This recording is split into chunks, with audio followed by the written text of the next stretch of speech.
세상에 떠도는 기묘한 괴담들. 죽음은 절대로 피할 수 없다는 걸 너희들은 알아야 한다. 앞으로 길어야 1개월입니다. 마음의 준비를 하셔야 합니다. 의사는 너무나도 무덤덤하게 시한부 선고를 내렸고 그것은 전혀 현실감이 없어서 받아들이기가 어려웠다. 뭐라고요? 잘 와닿지 않아서일까? 되묻는 목소리는 떨리지도 않는다. 마치 잘못 들은 것을 다시 되묻든 나 역시 덤덤하게 물었다.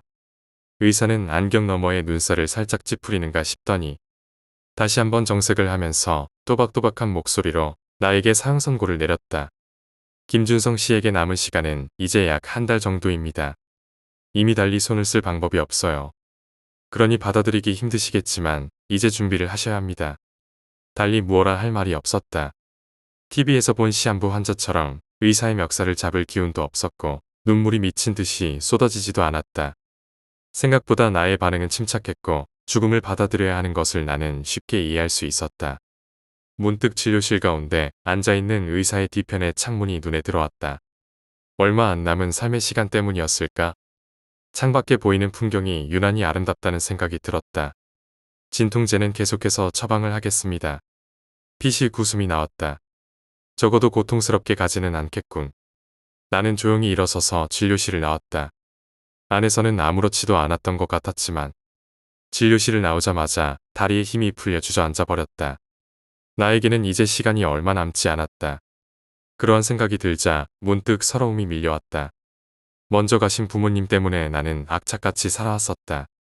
그러나 이제 그 모든 나의 삶의 노력들은 모두 쓸모없는 바락이 되어버렸다. 그렇게 생각하자 조용히 눈물이 고이고 뺨을 타고 따뜻한 기운이 흘러내렸다. 나는 잠시 동안 진료실 앞에 주저앉아 있다가 일어서서 병원을 나왔다. 3평 남짓한 나의 작은 집에 들어오자마자 나는 그동안 모아놓은 돈을 확인하기 위해 통장을 꺼내어 보았다. 그동안 먹고 싶은 것, 가지고 싶은 것을 참으며 모아온 돈의 액수는 1000만원가량 되었다. 남은 한 달, 나는 지금껏 모아온 돈을 화려하게 쓰고 아무 미련 없이 가고 싶었다. 그러기 위해서 내가 해야 할 일이 무엇이 있을지 생각해 보았다. 가장 먼저 떠오른 것은 여행이었다. 나는 부모님이 사고로 돌아가시고 나서는 한 번도 여행을 가본 적이 없었다. 때문에 여행이 가장 먼저 떠올랐다. 그러나 문제는 어디를 가야 하는지도 몰랐고 무엇을 보아야 할지도 잘 몰랐다. 또한 나의 마지막을 장식하는 이 여행을 혼자서 떠나기에는 조금 슬플 것 같다는 생각이 들었다. 막상 여행을 떠올리자 또다시 막막함이 밀려오며 나를 슬픔의 늪으로 던져버렸다. 나는 그 늪에 빠져 허우적거릴 뿐 무엇 하나 해결되는 것은 없었다. 나는 점점 비관에 빠져가기 시작했다. 또다시 눈앞이 흐려지며 눈물이 왈칵 쏟아져 나왔다.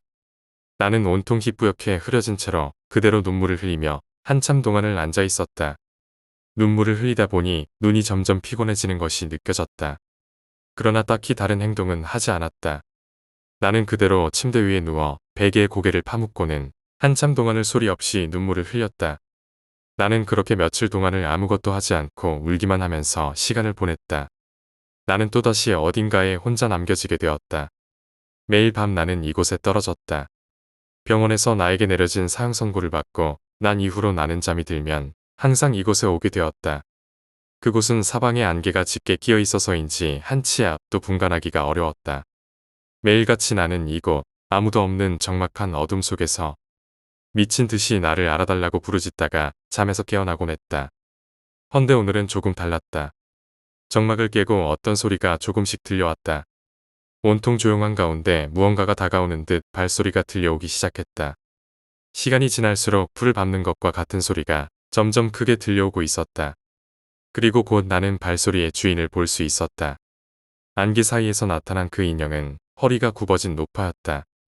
꼽추인 듯 그녀의 허리는 굽은 채로 기형적으로 튀어나와 있었고 팔다리는 매우 말라서 거의 뼈를 붙여놓은 것처럼 보였다. 전체적으로 거미나 대게를 연상시키는 모습이었다. 그녀는 기형적으로 삐걱대듯이 온몸의 관절을 비틀며 움직였고 천천히 내 눈앞으로 다가왔다.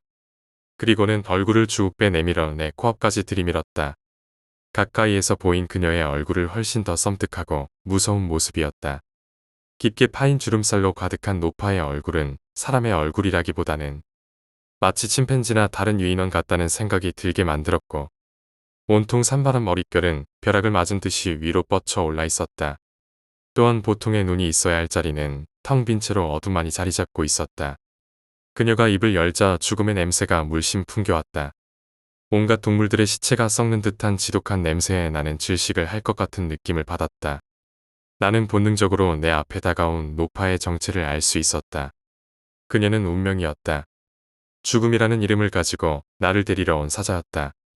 그 벌어진 입 사이로 붉게 충혈된 눈이 나타나면서 나는 꿈에서 깨어났다. 잠에서 깨자 침대가 온통 땀으로 젖어 있었다. 내 팔에는 소름이 돋아 있었고 이마에서는 아직도 식은땀이 흐르고 있었다. 급하게 목이 타는 것을 느끼면서 나는 냉장고를 열고 벌컥벌컥 물을 마셨다. 그러나 순간 역한 냄새가 입안을 가득 채웠고 나는 물을 먹다 말고 위장에 있는 모든 것을 개어내기 시작했다. 내 입안에서는 꿈에서 느껴졌던 생생한 악취가 남아 코를 찌르고 있었다. 토사물로 엉망이 된 방을 치우고 나자 다시 섬뜩한 꿈속의 노파가 생각났다. 동시에 공포감이 스멀스멀 고개를 내밀었고 어둠과 적막을 무섭게 만들었다. 나는 더 이상 잠을 자지 못할 것 같음을 느끼고는 불을 켜고 TV를 켰다. 마치 운명처럼 TV에서는 운명을 바꾸는 방법이라는 제목의 프로그램이 나오고 있었다. 그러니까 손금 성형을 하고 나서 병도 건강도 찾고 재산도 늘었다는 말씀이시죠. 손금을 고치고 나니까 운명이 바뀌었습니다.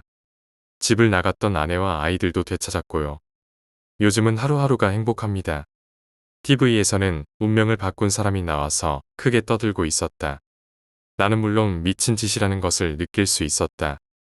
그러나 나는 이런 미친 짓 혹은 미신에 매달릴 만큼 절박했다. 더 이상 죽음의 공포에 떠는 것은 사양하고 싶었다. 이것은 나에게 있어서 마지막 도박이 되는 셈이었다. 손에 부분적으로 마취를 하고 나자 아무런 감각이 없었다. 레이저가 손에 상처를 내는 느낌이 들었으나 고통은 느껴지지 않았다. 그저 그 감각이 느껴졌다. 점점 내 죽음이 나에게서 멀어져가는 느낌이 들었다. 나는 확신할 수 있었다. 나는 살 수 있다고, 나는 죽음을 피할 수 있다고 믿었다. 손금 성형을 하고 난 이후 나는 점점 건강을 되찾고 있었다. 온몸에 활력이 넘쳤고 더 이상 전과 같은 불길한 악몽도 꾸지 않게 되었다. 병원에 가서 다시 검사를 받고 나서 나는 다시 한번 확신할 수 있었다. 나는 이제 죽음의 소나기에서 완전하게 벗어났다는 것을.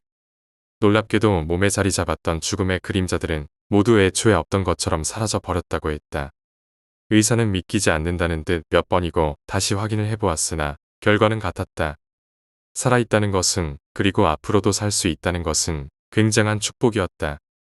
나는 당초 의사가 예상했던 1개월을 넘어서 2개월째 아무 이상 없이 잘 살아있다. 그리고 내 생존은 앞으로도 보장될 것이다. 병이 완치되고 나는 인생을 조금 더 즐기게 되었다. 왜 그동안 악착같이 벌기만 했는지 이해가 안 될 지경이었다.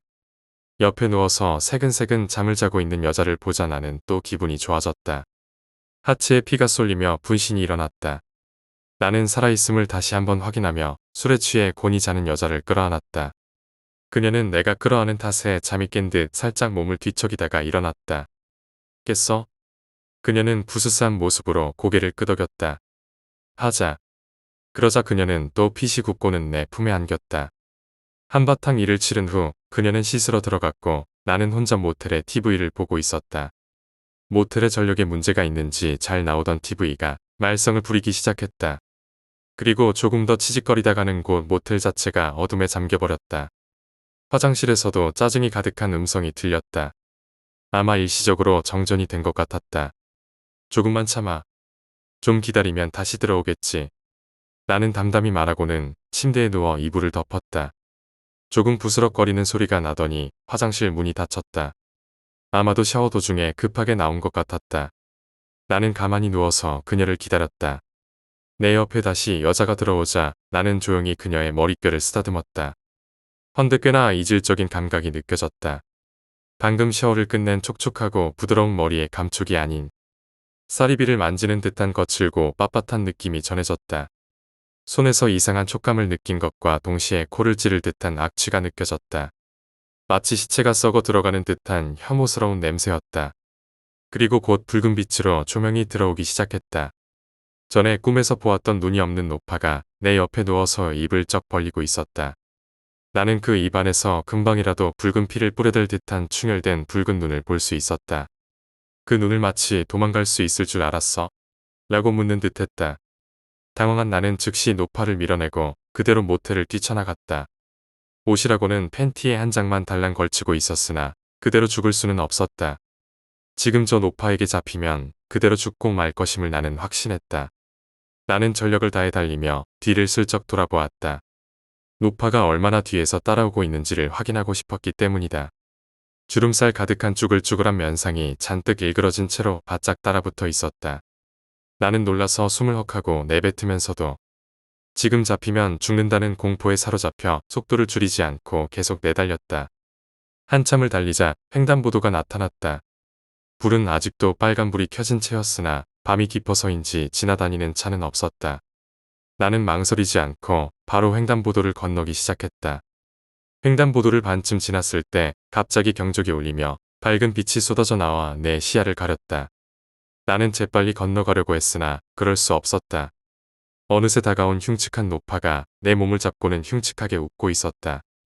사방에 온통 죽음의 냄새가 가득했다. 어느새 내 몸에서도 그녀의 입에서 나는 것과 비슷한 악취가 스멀스멀 올라오기 시작했다.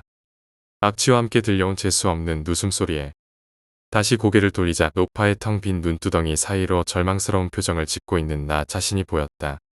나는 또다시 아무것도 없는 어둡고 조용한 공간에 서게 되었다. 한 치 앞도 볼 수 없는 그 공간에 다시 오게 되자 덜컥 겁이 났다. 나는 미친 듯이 소리를 지르며 울부짖었다. 그러나 어떠한 반응도 나타나지 않았다. 그저 어둠과 정막만이 나를 감싸고 있었다. 두 번째 이야기, 천국.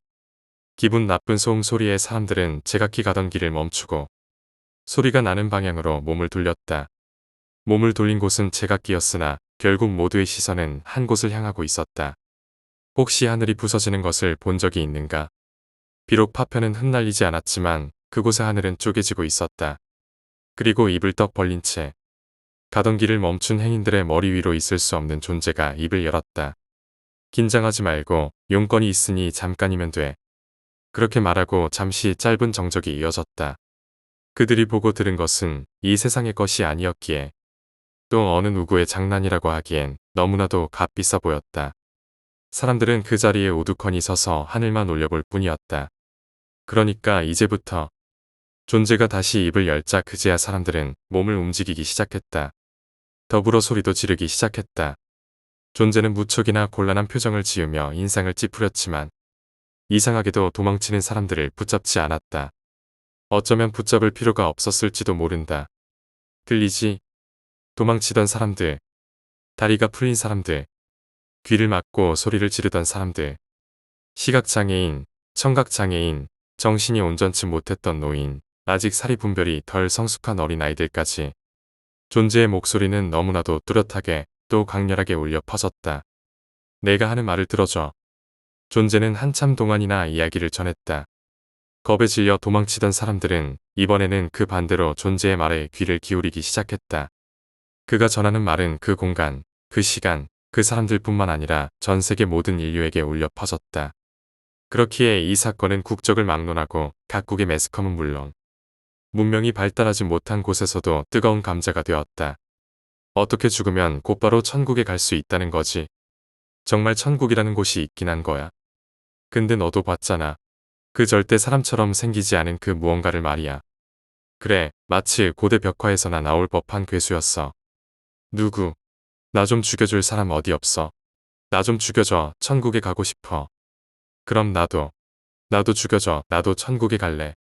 그 때문에 사람들이 모인 자리에는 언제나 피비린내가 진동하게 되었다. 그들이 직접 사람을 죽이진 않았을지라도 이미 그들은 인간이 아닌 이계의 존재들을 바라며 자신들의 인간성을 포기했다. 도처의 시체 썩은 냄새가 진동했고 서로의 이기심 앞에 인간이 가진 가치관이나 신념은 이미 사라진 지 오래였다. 그것을 알 리 없는 원시의 사람들까지도 상황은 비슷했으니 어찌 보면 당연한 결과였을지도 모른다. 인간이 인간임을 부정하고 죽기 시작한 지 5일째 되던 날, 괴수는 다시 입을 열었다. 잘들 지냈어? 내겐 너희에게 전할 좋은 소식 한 가지와 나쁜 소식 한 가지가 있어. 궁금하지? 그럼 먼저 좋은 소식부터 말해줄게. 그건 바로 천국에 있는 사람들과 이야기를 나눌 수 있다는 소식이야. 평소에 알고 지냈던 지인을 마음속으로 떠올려봐. 그럼 그 지인들로부터 응답을 받을 수 있을 거야. 괴수가 이렇게 말하자 사람들은 전부 어리둥절한 표정을 지었다. 그것도 잠시 간절한 마음을 담아 누군가를 떠올리자 여기저기서 사람들은 울음을 터뜨리기 시작했다. 그곳에서는 제각기 자신이 사랑하는 사람들에게 못다 한 이야기를 전하고 있었다. 그 대화를 끝으로 건물에서 뛰어내리는 사람, 목에 밧줄을 걸고 상가 난간에 오르는 사람, 물에 뛰어드는 사람까지 말없이 그 모습을 지켜보던 괴수는 멋쩍게 입을 열었다. 저기 말이지. 아직 내 말은 안 끝났어. 그래 뭐 상관은 없겠지. 내가 마지막으로 너희에게 말해줄 나쁜 소식은 바로 이거야. 잘 들어. 딱 한 번이니까. 앞으로 이틀 이후엔 아무도 천국에 갈 수 없어. 명심해. 그렇게 괴수는 다시 하늘로 사라졌다. 하지만 웬일인지 사람들은 그 말에 귀를 기울이지 않았다. 기울일 필요가 없었던지도. 이제 천국으로 넘어가기 위한 시간은 단 1시간밖에 남아있지 않았다. 고급 전원주택의 한 여성이 보였다. 여성은 한가로이 세기말의 풍경을 지켜보고 있었다. 그 흔들리지 않는 눈빛에는 무언가를 강렬하게 갈망하는 기색이 역력했다. 곧 한 남자가 문을 열고 들어왔다. 그래, 결심은 했어? 했어. 결국 죽기로 마음먹은 거야. 앞으로 너랑 이야기를 나눌 수도 없게 돼버렸네. 넌 안 죽을 거야. 그래, 난 여기 있을 거야. 무엇 때문에? 사후세계가 있다는 것만으로도 내겐 큰 위안이야. 그따위 천국 따위를 갈망하지 않아. 웃기는군. 죽음은 누구도 피해가지 못해. 인간은 죽음을 목표로 하루하루를 살아가는 동물이라고.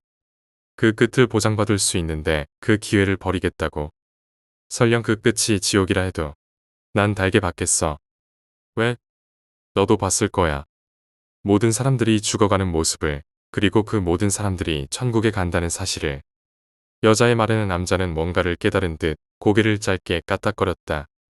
하지만 지금 와서 무엇을 바꿀 수 있을까? 남자는 혼란스러웠다.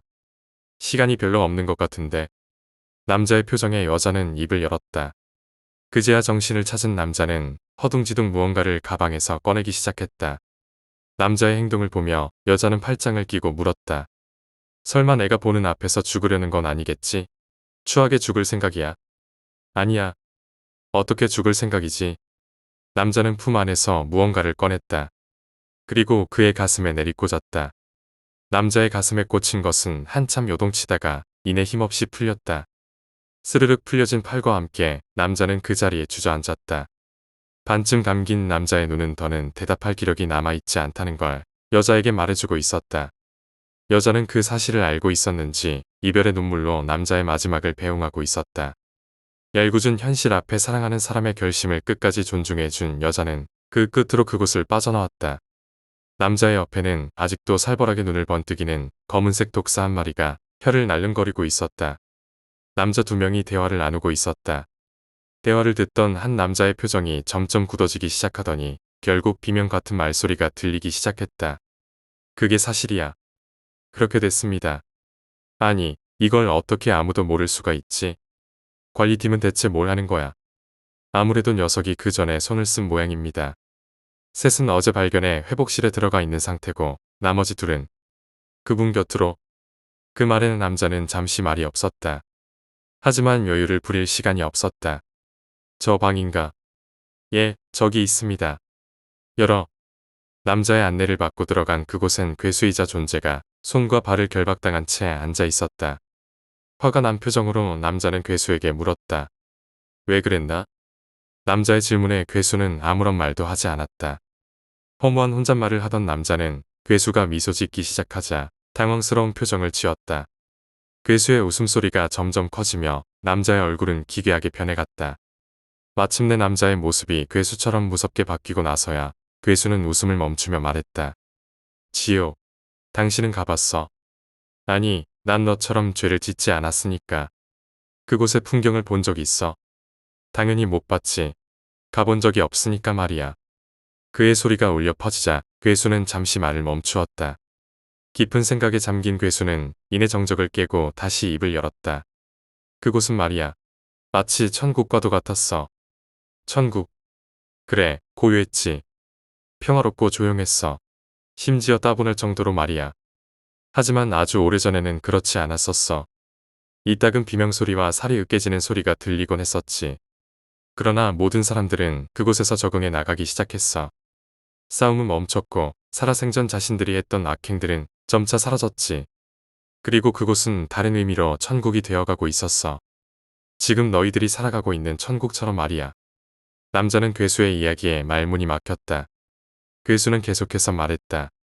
하지만 너희들은 모를 거야. 지금 지옥이 어떤 모습인지 알아? 사람들이 없어지기 시작했어.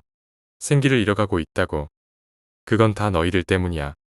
너희들이 만들어낸 성경과 천국이라는 이미지 덕에 너나 할 것 없이 모두가 바르고 착하게만 살아버려 대부분 천국으로 넘어갔기 때문이지. 남자는 괴수의 말을 듣고 천천히 머리를 끄덕였다. 그러나 그와 동시에 혼란스러운 표정을 지으며 물었다. 그래서 결론은 뭐야? 괴수는 미소를 지으며 말을 이었다. 그래서 난 결심했어. 죄를 만들기로 말이야. 재밌지 않아? 이제 너희 차례야. 이제 반대로 천국이 조용하게 바뀌고 말겠지. 어디 한번 느껴봐. 원래 있어야 할 것들이 사라졌을 때 과연 어떻게 바뀌게 될지를. 아득히 멀어져가는 현실 앞에 남자는 더 이상 무슨 말을 해야 할지 몰랐다. 그리고 괴수는 그 순간 다시 천천히 사라졌다. 세 번째 이야기, 인간. 나 자신에 대한 탐구심과 성찰, 그리고 실현은 인간이 가진 가장 높은 수준의 욕구이며 인간 사회를 이루는 근간이자 발전하게 하는 원동력일 것이다. 하지만 그 욕망의 끄트머리, 그 뾰족한 꼭대기에서 자아라는 녀석은 저 아래에서부터 안간힘을 쓰며 꾸물꾸물 올라오는 나 자신을 벌레처럼 바라본다. 그리고 나 자신은 그러한 자아를 올려다보며 그 거만하기 짝이 없는 녀석의 표정의 분노가 치밀어 오를 것이다. 그리고 다짐할 것이다. 내 반드시 나의 자아를 비틀어 집어삼키겠노라. 기필코 저곳에 기어올라 자아에 도달하여 저 하나의 점과 같은 그곳에서 편히 아래를 내려다보리라. 하지만 지속되는 분노는 사람의 마음을 지치게 하고 힘들게 하고 피곤하게 한다. 그리고 결국 포기하게 만든다. 일반적으로 인간이란 그런 것 때문에 자아란 녀석을 탐구할 수도 성취할 수도 만나지도 못하며 그저 꿈이라는 이름 아래 존재하지 않는 것처럼 행동한다. 그리고 다른 이들도 자신과 같기를 강요하고 억압한다. 왜냐하면 나는 평균이며 다른 이 또한 평균이어야 하고 다른 이가 나보다 뛰어나다는 것을 보고 싶지 않기 때문이다. 만약 그런 것을 인정한다면 타인보다 뛰어나지 않은 나를 받아들이기 힘들어 무너져 버릴지도 모른다는 두려움 때문이다. 그래서 인간은 자아의 중심에 서 있지만 동시에 자아란 무엇인지 모르는 존재일지도 모른다. 하지만 그러한 분노를 이기고 평상심으로 그 욕구의 피라미드를 올라간다면 어떻게 될 것인가? 결론은 이렇다. 좀 더 올라갈 뿐 도달할 순 없다. 왜냐하면 그 가파른 언덕을 올라가다 보면 분명 여러 사람들을 만날 것이기 때문이다. 올라가는 사람, 내려가는 사람, 그곳에 안주하는 사람, 혹은 그 외에 여러 이상하고 기괴한 사람들을 많이 만나게 될 것이다. 그러다 결국 안주하게 된다. 문득 내려다본 아래에서 자신의 발밑에서 꼬물거리는 벌레 같은 점들을 보고 말이다. 그렇다, 우월감이다. 평상심은 그에게 안정감과 지속적으로 올라갈 끈기를 주지만 아무런 자극이 되지 않는다. 하지만 내가 다른 이보다 우월하다는 존재감은 그 어떤 유혹보다 달콤할 수 없다. 그러나 자신 또한 그 벌레 중 하나였다는 사실을 인지하지 못하고 어느새 자신은 저들과 다른 출신의 존재로 여긴다. 자신의 특수성과 우월성을 위해 아래와 선을 그어 더는 올라가지 못하게 막는다. 그리고 그곳에서 자아는 그 아래를 바라보며 저들이 허우적거리는 모습을 지켜본다. 하지만 그러한 평정심 대신 분노를 끝까지 간직한 인간은 그 분노로 어디까지 올라갈 수 있는가? 결론은 이렇다. 끝까지 올라갈 수는 있지만 끝까지 올라가진 못한다. 분노로 가득 찬 사람은 대단히 역동적이다. 그리고 그 분노 자체에 자신을 빼앗겨 지치지 않고 오히려 그 분노를 힘으로 삼아 자신을 움직일 줄 아는 사람이다. 하지만 동시에 맹목적이다. 그들의 눈에는 다른 사람이 보이지 않고 아래도 보지 않는다. 오로지 저 끝 욕망의 피라미드 꼭대기에서 자신을 바라보는 자아만 보일 뿐이다. 그래서 그들은 잠시 쉴지언정 자아에 대한 분노와 성취욕으로 똘똘 뭉쳐 쉬지 않고 거침없이 올라간다. 오로지 바른 자아를 위해 올라가고 또 올라가지만 결국 올라가지 못한다. 왜냐하면 분노에 지친 자들은 그를 조롱하고 평상심을 찾은 자들은 그에게 매달리며 더럽힌다. 그들은 모두 인간이기 때문이다. 그들은 자신이 포기한 목표를 향해 달려가는 이들을 보며 어리석다고 생각한다. 왜냐하면 자신이 포기했기에 그들이 이룰 수 없다고 믿기 때문이다. 하지만 그들이 자신이 쓰러진 지점을 추월해 올라가는 모습을 보면 자신에 대한 혐오감과 자괴감, 그리고 그들에 대한 분노로 휩싸이게 된다. 그리고 의미 없이 그들에게 입으로, 행동으로, 생각으로, 집단으로 모여 그들을 조롱하기 시작한다. 평상심을 찾은 자 또한 마찬가지다. 자신이 일궈내지 못한 자아를 향해 쉼없이 올라가는 자들을 보며 벌레에 대한 우월감이 열등감으로 바뀌게 된다. 그리고 그들을 매달리며 더 이상 발을 내딛지 못하게 막아버린다. 결국 그들은 올라가다 다시 아래로 곤두박질 친다. 그리고 저 꼭대기에서 자아만 홀로 그 아래를 지켜보고 있을 뿐이다. 그렇다. 인간은 저마다 자아에 대한 욕구가 있고 또한 그것을 이룰 힘이 있다. 누구는 그 힘에 지쳐버리고 누구는 그 힘을 포기하며 누구는 끝까지 그 힘을 간직한다. 하지만 결론은 이렇다. 모두 그곳에 도달하지 못한다. 단지 인간이라는 태생적 문제로 인해 인간은 인간에 의해 살아가며 인간의 한계를 가지기 때문이다. 왜냐하면 인간은 인간이고 인간과 함께 더불어 살아가며 스스로를 특별하고 독립적인 존재로 인식하는 존재이기 때문이다. 과정은 다를지언정 언제나 결과는 똑같다. 그것이 인간이다. 이 이야기는 지구상에서만 해당되는 이야기가 아니다. 이 세상 모든 삼라만상의 공통점은 두 가지가 있다. 첫 번째는 시작 혹은 발생이고 두 번째는 끝 혹은 죽음이다. 누구나 알고 있듯이 생물은 죽는다. 살아있음이라는 이유 하나만으로 그 생물의 마지막은 죽음으로 정해져 있다. 그리고 그 개념은 사물에도 적용된다. 모든 물질, 사물은 그 모습 그대로를 유지하지 못한다. 우리가 사는 이 우주조차 언젠가 끝을 맞이할 것이다. 그리고 그 끝을 향해 달려가고 있다고 하지 않던가? 그렇다. 우리 모두는 끝을 향해 달려가고 있다. 우리 인간 역시 죽음이라는 종착역을 알고 있다. 심장 박동 소리는 죽음을 향하는 카운트다운이며 오늘 내쉬는 호흡은 나 자신을 서서히 태우는 과정이다. 오늘 밤 잠에 드는 것도 후의 죽음을 대비한 연습일지 모른다. 인간은 죽음이라는 종착역 앞에서 인간의 특성인 이성을 유지하기 어렵다. 누구에게나 찾아오는 죽음이라는 개념을 알고 있음에도 인간은 그 공포 앞에서 무너진다. 자기 생존 본능이 죽음 앞에서는 무력하다. 가스실 유대인 학살의 예를 들어보자. 가스 살포가 끝나고 시신을 수습하기 위해 문을 열면 고통스러운 얼굴로 이루어진 거대한 벽이 기다리고 있었다고 한다. 그 벽을 잘 살펴보면 가장 아래에는 힘없고 약한 어린아이와 노인들이 깔려있고 그 위에는 성인 여성, 그 맨 위에는 힘센 젊은 남성들이 있었다고 한다. 왜냐하면 가스는 공기보다 무거워 바닥부터 차오르기 시작하는데 사람들은 조금이라도 더 살기 위해 서로를 짓밟고 위로 올라간 결과였다. 그렇다. 인간은 죽음의 공포 앞에서 평생을 쌓아온 이성을 내려놓고 본능에 따라 움직인다. 나는 이것을 비난할 생각은 없다. 왜냐하면 인간으로서 너무나도 당연한 본능이기 때문이다. 죽음. 그것은 인간이 극복하지 못한 생물로서 자각을 가질 때부터 우리가 가지고 있는 가장 크고 원초적이며 거부할 수 없는 공포다. 그렇다. 인간에게 있어 가장 큰 공포는 죽음이다. 죽음 앞에서 인간은 두려움에 질리고 만다. 너무나도 당연한 이야기다. 네 번째 이야기, 너무 귀찮다. 관역을 품은 안개는 지독하리 많이 짙었다. 화살촉이 달빛에 흔들렸고 풀바람이 일 때마다 관역은 춤을 추듯 시야에서 사라졌다가 나타났다. 팽팽히 당겨진 활을 바로 놓기엔 안개가 자욱한 이 밤만큼이나 정신이 흐리멍텅했다. 잡념이 환청이 되어 귓가를 어지럽혔다. 그래봐야 잡년이 아니더냐. 광기가 서린 차분한 목소리가 활의 조준을 다시 흐트러 놓았다. 긴장한 팔뚝에선 김이 피어오르고 있었다. 활 시위를 당긴 지 얼마나 지났는지 가늠할 수 없었다. 쏘아보셔요. 안개 속에서 목소리가 들려왔다. 희미한 목소리였다. 그 목소리는 이승에서 들려오는 게 아닌 것이 확실했다. 어느 날의 대화가 떠올랐다. 쏘아보셔요. 정말 날아가는 새도 떨구오. 새는 물론이요. 황소 새끼도 한 발이면 졸도시킨다오. 참 말이요. 남아 이러는 천금과도 같소에다. 쏘아보셔요. 어서요. 줄에서 튕겨난 활이 출렁이며 안개를 향해 날았다. 활이 꼬리를 흔들며 출렁이는 모습은 가느다란 물줄기 속 붕어가 허우적거리며 물길을 여는 모습과 같았다. 관역을 품은 안개는 꿈쩍도 하지 않았다. 정처 없이 쏘아진 활이 당도한 곳은 안개만이 알 수 있을 터였다. 귀뚜라미 한 마리가 고요히 울었다. 며칠 전 좌포청 종사관 최 씨가 나를 찾아온 것은 뜻밖이었다.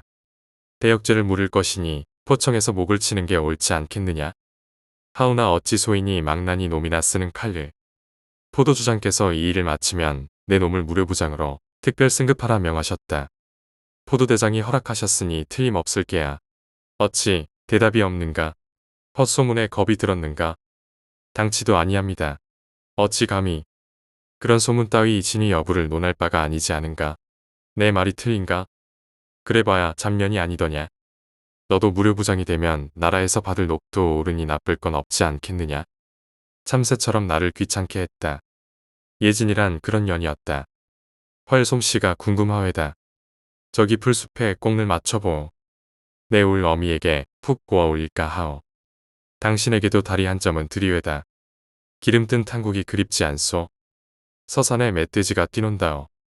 어젯밤에 김가 댁 종놈인 천가가 밭답디다. 게을랍 무밭을 쑥대로 만들고 모자라서 똥까지 펑퍼짐하게 싸질러 놓고 갖다 들었으니 그놈을 잡아야 않겠소. 총각은 칼을 휘두를 줄 아니 그깟 산돼지야 봄나물 베는 것이나 다를 바 없지 않겠소이까. 새로 부임한 포도대장 이 씨의 눈에 예진이가 들었을 줄은 아무도 몰랐다. 포도대장이 부임하고 닷새되어 예진이가 포청에 압송되었다. 어느 하나 예진이가 오라를 받는 영문을 알지 못했다. 나중에서야 예진이가 나라님을 욕되이 입에 담았다는 이야기 돌았다. 그 죄를 물어 곤장질을 당할 참이라는 소식도 함께 들려왔다. 나는 죄를 묻는 자리에 들어갈 수 없었기에 예진이 목소리가 담을 타고 오는 것을 몰래 들었다. 예진이는 울분을 토했다. 나는 나라님을 뵌 적도 없어. 나라님 억울한 것도 없어. 당연지사 나라님을 욕되이 입에 담은 적이 없어. 정녕 그렇소. 예진이는 그렇게 애원했다. 나는 그 말을 믿었다. 다행히도 그날 예진을 곤장치는 소리가 들리진 않았다. 곤장치는 소리를 대신해 포도대장의 목소리가 담을 타고 흘렀다. 그럼 내 오늘 밤 너를 두고 밤을 새워 신문할 것이니 그게 내년 마지막 기회인 줄 그리 알 거라. 오해가 있었다면 내 밤의 모든 연고를 물을 것이니 내 년이 정령 거짓 소문에 농간을 당한 것이라면 내가 밤을 새우도록 신문을 하건 해가 넘도록 신문을 하건 거북할 연유가 없을 것이야. 포도대장의 목소리가 타고 흐른 담장을 나는 달이 지도록 지켰다. 하늘의 거짓을 고하기엔 달이 모든 것을 투영하리만큼 밝았다. 종사관 최 씨가 헛기침을 하며 나를 깨웠다. 내 놈이 포도대장의 청을 거절할 셈은 아니겠지. 내 놈도 예진이 년과 대역죄에 가담했다는 풍문이 있어. 내 너와 망력한 사이라 눈 감아주는 것만으로도 천만다행으로 여겨야 할 것이야. 종사관이 떠난 뒤 예진 어미가 찾아왔다. 실성한 듯 보이는 예진 어미는 풀어진 머리를 거들지 않고 날 향해 질타했다. 이번엔 너보고 목을 치라더냐? 그래서 너는 친다고 했나? 너 내가 우리 딸 목 친다고 했으면 벼락에 맞아 튀겨 죽을 것이여. 대답해봐라. 이놈아 뭐라고 했냐? 우리 딸내미 모가지 내가 자른다고 그랬냐? 어미가 자식을 생각하는 마음을 나는 잘 모른다. 예진 어미는 목을 놓아 울기 시작했다. 달밤이었다면 나도 예진 어미와 함께 목을 놓고 울었을 것이다. 목구멍까지 차오르는 언질이 머릿속에서 맴돌았다. 송장을 베란 말씀입니까? 예진의 죽음을 봤다는 이가 한둘이 아니었다. 소문은 오래된 것이었다. 종사관 또한 소문을 알고 있을 터였다. 예진이 훈백이 되어 포도청 내외로 사람 피를 빨아먹었다는 소문이 고을 안팎으로 퍼졌다. 예진의 목을 칠 예정이었던 망나니 한 놈이 급질러 죽은 것이 가장 큰 화제거리였다. 뜬 소문이라 여겼으나 종사관에게 진상을 묻고 싶었다. 허나 묻지 못하였다. 하늘이 무심했다. 쏘아보셔요. 안개 속으로 다시 속삭임이 들려왔다. 활통에서 볕이 잘 썬 화살을 한 자루 더 꺼내 들었다. 슬슬 동이 틀 무렵이었다. 산자락으로 한기가 돌았다. 안개는 산자락에 목을 조르듯 다리를 틀며 점차 깊어져 갔다. 두 번째 활시위를 당겼다. 관역이 가까워진 듯했다. 이보, 왜 말을 다 잊질 못해. 참말인가? 예진이가 참말로 죽었나? 내 물음에 포도청 옥졸 명가 놈이 식은땀을 흘렸다. 니 못 할라고 그런 말을 물었었냐? 종사관이 다녀갔을 거 아닌가?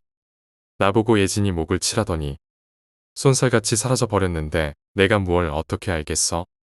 초롱불이 위태롭게 타오르고 있었다. 명간옴이 사발을 들어 술을 들이켰다. 내는 물론이고 아무도 예진이 년이 살았는지 죽었는지 모른다. 아니, 옥사에 있는 사람 생사 하나 못 알아보. 눈깔은 뒀다 뭐해. 내 전부터 그년이 보통 년은 아니지 싶었어. 명간옴이 뜸을 들이자 나는 답답함에 목이 타들어갔다. 명간옴도 마찬가지였는지 술을 물 마시듯 들이켰다. 니도 봤잖냐. 예진이 할머니가 칼 타고 구판 버리는 거. 예진이 눈깔 사나웠던 거 다 기억하지. 할머니를 빼다 박았다고 어른들이 말하는 거 나도 다 들었어. 예진이 할머니는 신내림을 받았고 그녀의 눈매는 날카로웠다. 구판이 벌어질 때마다 예진이는 항상 할머니 곁을 졸졸 따랐다. 옥에서 노랫가락이 흘러나와. 명가가 말했다. 무슨 소리야? 예진이가 가락을 흥얼거린다. 다들 근처에 얼씬을 못한다는 말이다. 왜, 예진이가 가락을 흥얼거려서 구신이라도 불러내던가? 구신 같은 소리는 아니고 그 왜 있잖냐. 노랫가락을 떠올리자 예진의 입가가 어른거렸다. 그 입술은 선명하고 매끈했다. 그 노래가 왜? 귀신을 부르는 게 아니고. 그 노래가 그러니까는 산사람이 부르는 가락이 아니야. 그게 적어도 예진이 년이 부르는 건 필시 아니라고. 명가는 불안에 시달리고 있었다. 그는 감은 눈으로 술을 털어넣었다. 명가는 예진이 포도대장에 침소로 들던 밤을 기억하고 있었다. 달이 찬 밤이었다. 그는 포청의 정문을 지키며 꾸벅꾸벅 졸던 중이었다. 모두가 알고 있었다. 예진이가 포도대장의 청을 거절하지 못할 것이라는 것을. 그날 침소에서 소리가 나지 않았다면 나는 달라졌을지도 모른다. 명가가 본 예진의 모습은 끔찍했다. 입에 가득한 피물을 삼키며 헐떡이는 예진. 그리고 침소 바닥에 흥건한 피 속에 떨어져 있던 그녀의 혓바닥. 의원조차도 예진을 살릴 수 없었다. 명가는 내가 기대하던 그 이상의 말을 해주지 않았다. 결국 죽었나? 어찌 알겠나. 의원이 살렸는지 죽였는지. 포도대장이 그 뒤로 오게 감췄네. 이런 답답한 사람을 봤나. 그럼 기어이 예진이의 목을 쳐야겠다는 연유는 뭔가? 연유를 물어야 하나? 예진이가 살아있어서 포도대장에겐 득될 것이 하나도 없었을 게야. 두 번째 활을 놓았다. 화살이 풀잎을 스치며 사라졌다. 명가의 마지막 말이 안개 속으로 사라진 화살처럼 희미해졌다. 분명한 건 자네 혀가 끊어진 사람이 그렇게 노랫가락을 부를 순 없다는 거야. 세 번째 활을 집어들었다. 동이 트기 시작하며 시야가 파랗게 질려갔다. 바람이 불어 안개가 밀려나는 것이 보였다. 관역이 희미하게 드러나기 시작했다. 외로이 서 있는 관역을 바라보며 혀가 잘린 망나니 놈의 이야기가 떠올랐다. 그 소문도 명가에게서 전해 들었던 것이다. 그놈 절간에서 밥도둑질하다가 주지 대가리를 맞아 요절한 놈 기억나나? 명가는 입에 술을 털어넣으며 다시 이야기를 이어갔다. 그놈이 곤장 중곤으로 120대를 맞았거든. 누구도 그놈이 살아남으리라 생각 못했지. 근데 그놈이 예진이 목을 치기로 하고 혀가 뽑혔단 말이지. 혀가 뽑히고 그 놈의 입속에서 쥐새끼가 나왔다는 소문이야. 나는 그때서야 무언가 이상하다는 것을 느꼈다. 명가는 멀쩡히 예진의 이야기를 하는 것 같았지만 그 안에 무언가가 더 있었다. 그는 잠시 침묵한 후 말을 이었다. 날 좀 보소. 예진이가 그 노래를 부르기 시작한 건 그 즈음이지. 그놈 목을 치기 전까진 아무도 예진이를 귀신이라고 생각하지 않았어. 하지만 그 일이 있고 나서부터 모든 게 바뀌었어. 명가는 그저 담담하게 말했다. 내 머릿속은 복잡해지기 시작했다. 망나니의 혀가 뽑힌 사체를 발견한 지 며칠 후 종사관이 나를 찾았다. 그리고 그 이후 얼마 지나지 않아 포도대장은 호련히 사라졌다. 대장만 사라진 것이 아니었다. 종사관 최 씨도 나를 찾은 뒤 호련히 사라졌다. 포청을 밤새워 지키던 옥졸들 입에서 입으로 노랫소리가 끊기고 난 후부터 등골에 찬 기운이 어른거린다는 말이 돌았다. 예진이가 뱉은 혓바닥을 종체 찾을 수가 있어야지. 포청에서 기르던 개가 주워갔는지 문간 드나들던 쥐가 물어갔는지. 세 번째 활을 놓았다. 이제 안개가 거의 걷혔다. 풀밭이 색을 찾아가며 아침 햇살이 점차 밝아졌다. 관역에 적중한 화살들이 떨리는 것이 보였다. 관역은 고슴도치처럼 화살로 가득했다. 나는 포도대장 앞으로 걸어갔다. 밤새 쏘아댄 화살에 관역은 흉측하게 일그러져 있었다. 수십 발을 쏘아댄 뒤 나는 이제 활통이 비어가는 것을 느꼈다. 관역에 박힌 화살을 하나하나 뽑아냈다. 뽑아내는 순간 버선에 묻어있던 피가 흘러나왔다. 활에 꿰뚫린 눈알, 어깨, 배를 하나하나 확인할 때마다 포도대장은 흐느끼듯 신음했다. 그 신음 소리는 듣기 싫지 않았다. 나는 관역에서 다시 돌아와 여전히 날아갈 듯 가벼워진 활을 손에 쥐었다. 놈이 죽을 때까지 나는 계속해서 활을 당기기만 하면 될 것이었다. 날은 이미 밝아 있었다. 해가 강하게 내리쬐며 내 피부를 태울 듯 따가웠다. 그늘 하나 없는 하늘 아래에서 나는 속절없이 이 뜨거운 햇볕을 견뎌냈다. 예진이는 천천히 끌려 나왔다. 포도청 앞에 선 예진의 모습은 피로 물든 것이 아니라 더 이상 고초를 겪을 필요가 없다는 듯 평온했다. 그녀는 무릎을 꿇은 채 고개를 떨구고 있었다. 고개를 들어 얼굴을 보았을 때 그 얼굴은 핏기 하나 없이 파랬다. 나는 예진이의 무릎이 무너질 때마다 중놈들이 그녀의 몸을 부축하는 모습을 지켜보았다. 포도대장과 종사관, 그리고 졸들까지 사라진 포청의 먼지바람이 빈자리를 채웠다. 나는 예진의 몸이 끌려가듯 이리저리 흔들리며 포청 앞에 서는 모습을 가만히 지켜보았다. 그녀는 힘없이 고개를 숙였고 중놈들은 예진을 부축하느라 안절부절 못했다. 그들 역시 예진을 직접 만지기를 두려워하는 눈치였다. 마치 구더기처럼 느껴지는 그 몸을 손끝으로 겨우겨우 만지며 일으켜 세우려 했었다. 예진의 몸은 바람에 휘청거리는 풀잎 같았다. 얼굴은 핏기 없이 하얗게 질려 있었고 입술은 차갑게 식어 있었다. 그 모습은 너무나도 고요해 이미 다른 세계에 있는 사람처럼 보였다. 마치 그녀의 생명은 그 순간 완전히 사라진 듯했다. 나는 그날의 기억을 잊을 수 없었다. 예진이 마지막으로 포청을 나서던 그 순간. 그녀는 비참하게도 사람들 앞에서 무릎을 꿇고 있었다. 그리곤 고개를 숙인 채 그녀의 운명은 이미 정해진 것처럼 느껴졌다. 나는 활을 계속해서 쏘았고 그 활 끝에는 예진의 운명이 걸려 있었다. 포청에 남아있던 자들은 하나둘 사라졌고 종사관 최 씨도 그 뒤로는 다시 보지 못했다. 포도대장 역시 호련히 사라졌다. 그리고 그 이후 그 누구도 다시는 예진의 이야기를 꺼내지 않았다. 5번째 이야기, 화상. 나는 꿈속을 걷고 있었다. 꿈속은 온통 희뿌연 안개로 가득 차 있었다. 내가 걸을 때마다 안개는 나를 휘감아 어딘가로 끌어당기는 듯한 느낌을 주었다.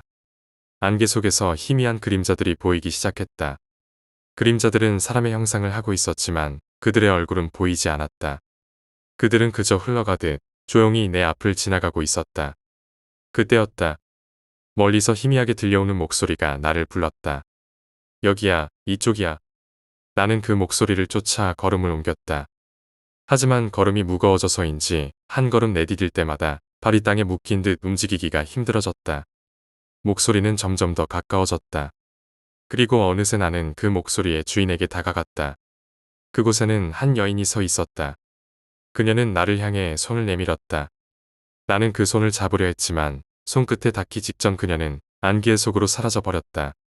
나는 그 순간 더 이상 그녀를 쫓을 수 없다는 것을 깨달았다. 그녀는 내 손이 닿지 않는 곳으로 사라져버렸다. 그녀는 화상이었다. 깨어났을 때 나는 땀으로 흠뻑 젖어 있었다. 내 몸은 무겁고 심장은 요동쳤다. 나는 천장을 바라보며 천천히 숨을 고르기 시작했다. 하지만 가슴 속 깊이에서 여전히 그 화상의 여인이 떠오르고 있었다. 나는 침대에서 몸을 일으키며 한동안 멍하니 앉아 있었다. 이 꿈은 그저 단순한 악몽일까?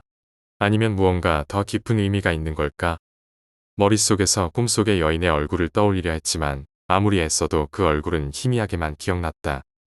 그녀의 모습은 마치 잊혀진 기억처럼 안개 속에 갇혀 있었다. 꿈에서 깨어난 후 나는 문득 나의 인생이 꿈속에서처럼 화상으로 가득 차 있다는 생각이 들었다. 내가 이루려 했던 것들, 쫓으려 했던 것들. 그 모든 것들이 사실은 내가 결코 손에 넣을 수 없는 화상이 아니었을까? 나는 한동안 멍하니 앉아 있다가 서서히 방을 둘러보았다. 방 안은 적막했다. 고요함 속에서 나는 스스로의 삶을 되돌아보게 되었다. 삶의 목적은 무엇일까? 나는 지금까지 무엇을 위해 살아왔을까? 그리고 앞으로는 무엇을 위해 살아가야 할까?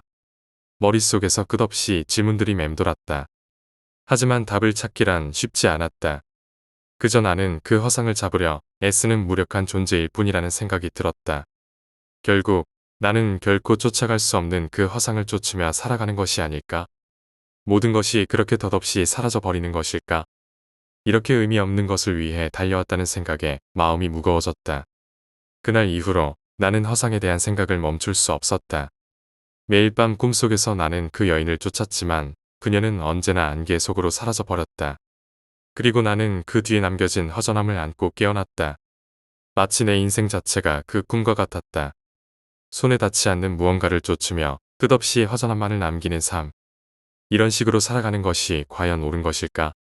나는 점점 더 깊은 회의 속으로 빠져들었다. 하지만 그렇게 생각할수록 나는 그 허상을 쫓는 것을 멈출 수 없었다. 그것이 얼마나 헛된 것인지 알면서도 나는 계속해서 그녀를 찾아 헤매고 있었다. 어느 날 나는 결심했다. 이제 더 이상 허상을 쫓지 않기로. 내가 붙잡을 수 없는 것에 집착하는 것은 그만두기로 마음먹었다. 대신 내가 할 수 있는 일에 집중하기로 했다. 그리고 그때부터 나는 복수를 다짐했다.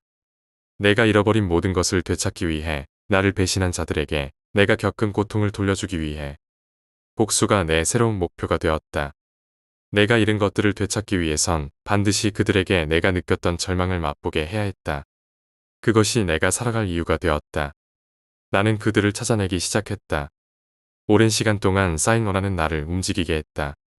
그들을 한 명 한 명 추적하며 그들의 약점을 찾아냈다. 그리고 마침내 나는 그들에게 나의 복수를 완성하기 시작했다. 그들이 느낀 공포와 고통, 그것은 내가 느꼈던 것만큼이나 처절한 것이었다. 나는 마침내 내 손으로 모든 것을 되찾았다고 생각했다. 그리고 그 순간 복수가 나에게 가져다준 만족감은 이루 말할 수 없을 정도였다. 하지만 시간이 지나면서 나는 깨달았다. 복수는 나를 채우지 못했다. 복수를 통해 내 마음의 공허함을 채우려 했지만 오히려 더 깊은 공허함이 자리 잡고 있었다. 나는 그 공허함을 메우기 위해 또 다른 복수를 찾았지만 그것도 소용없었다. 결국 나는 다시 허상을 쫓고 있었다. 복수는 단지 또 다른 허상일 뿐이었다. 복수를 완성했다고 생각했을 때 나는 한동안 고요함 속에서 내 자신을 되돌아보았다. 그러나 복수는 내가 원했던 해방감을 주지 않았다. 오히려 그 끝에서 나를 기다리던 것은 또 다른 허전함이었다. 내가 믿었던 복수라는 목표마저도 허상에 불과했음을 깨달았을 때 나는 더 깊은 혼란에 빠졌다. 내가 이렇게까지 모든 것을 쏟아부어 복수를 이루었지만 남은 것은 아무것도 없었다. 내가 고통 속에서 쌓아올린 그 분노조차 복수가 끝난 후에는 공허함만 남겼다. 그렇다면 내가 이토록 원했던 것이 과연 무엇이었을까? 나는 멍하니 길을 걷다가 문득 내 앞에 펼쳐진 풍경이 눈에 들어왔다. 사람들은 각자의 일상을 살아가고 있었다. 나는 그들 속에서 유령처럼 느껴졌다. 그들과 같은 세상에 살고 있지만 정작 나는 이곳에 존재하지 않는 듯한 기분이었다. 그날 밤 나는 다시 꿈을 꾸었다. 이번에도 안개 속에서 나는 그녀를 쫓았다. 하지만 이번에는 조금 달랐다. 그녀는 나를 기다리듯 서 있었고 내가 다가가자 사라지지 않았다. 그러나 손을 내밀었을 때 그녀는 여전히 당치 않는 곳에 있었다. 그녀는 미소를 지으며 나에게 말을 걸었다. 왜 나를 쫓는 거야? 그 물음에 나는 대답할 수 없었다. 나는 그저 오랫동안 그녀를 쫓아왔을 뿐 왜 쫓고 있는지조차 잊어버린 상태였다. 그녀는 다시 물었다. 내가 정말 원하는 건 무엇이야? 나는 그 질문에 침묵했다. 무엇을 원하던 것인지조차 혼란스러웠다. 복수조차 허상이었다면 내가 정말 원했던 것은 무엇이었을까? 그녀는 안개 속으로 사라지기 전 마지막으로 말했다. 내가 나를 쫓아오는 동안 내가 잃은 것이 무엇인지 기억해봐. 나는 그 말을 듣고 잠에서 깼다. 그리고 깨달았다. 내가 쫓던 것은 복수나 허상이 아니라 내가 잃어버린 나 자신이었다. 내가 잃은 것은 내 삶의 진정한 의미와 목적이었다. 그 후로 나는 복수에서 벗어나기로 결심했다. 복수가 아닌 나를 진정으로 채울 수 있는 것을 찾기로 했다. 그것은 내가 정말 원하는 것이 무엇인지 다시금 스스로에게 묻는 과정이었다.